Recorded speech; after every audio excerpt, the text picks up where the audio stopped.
છે ને મસ્ત મજાની ટ્રીક. હેલો એવરીવન, આજે હું તમારી માટે મસ્ત મજાની ટિપ્સ એન્ડ ટ્રિક્સ લઈને આવી છું. તો મારો વિડીયો જરા પણ સ્કીપ ન કરશો. તો ચલો જરા પણ વાર કર્યા વગર વિડીયો શરૂ કરીએ. આપણે રાત્રે કઠોળને પલાળવાનું ભૂલી ગયા હોય તો સવારમાં કેવી રીતે પલાળવા એ તમને બતાવું છું. ચોળી છે એને રાત્રે ભૂલી ગયા હતા. સવારે પલાળવા માટે તમારે ગરમ પાણી કરવાનું છે અને એમાં ચોળીને એડ કરી દેવાની છે અને 2 કલાક માટે ઢાંકી દેવાની છે. 2 કલાક પછી તમે જોઈ શકો છો કે ચોળી સરસ રીતે પલળી ગઈ છે. જરૂરથી આ ટિપ્સ ફોલો કરજો.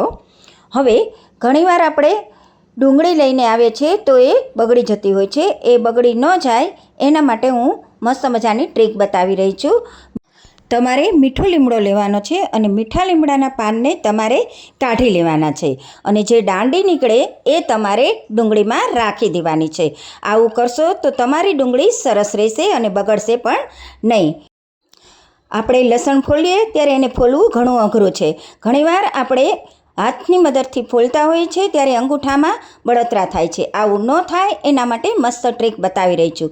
તમારે લસણની કળીને લેવાની છે અને ચપ્પાના મદદથી વચ્ચેથી એનો કાપો પાડવાનો છે. તો તરત જ તમારે લસણની છાલ નીકળી જશે અને ફટાફટ લસણ ફોલાઈ જશે. છે ને મસ્ત મજાની ટ્રીક. હવે કુકરનું હેન્ડલ ઢીલું પડી ગયું હોય તો એ માટે હું મસ્ત મજાની ટ્રીક લઈને આવી છું.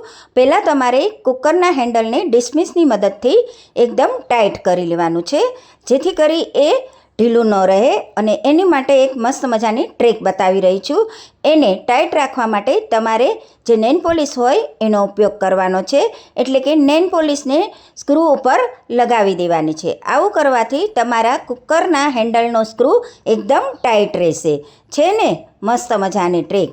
જરૂરથી મારી આ ટ્રીકને ફોલો કરજો અને હા, લાઈક અને સબસ્ક્રાઈબ કરવાનું તો જરા પણ ન ભૂલશો. હવે મળીશ નવી ટ્રીક સાથે. Bye bye.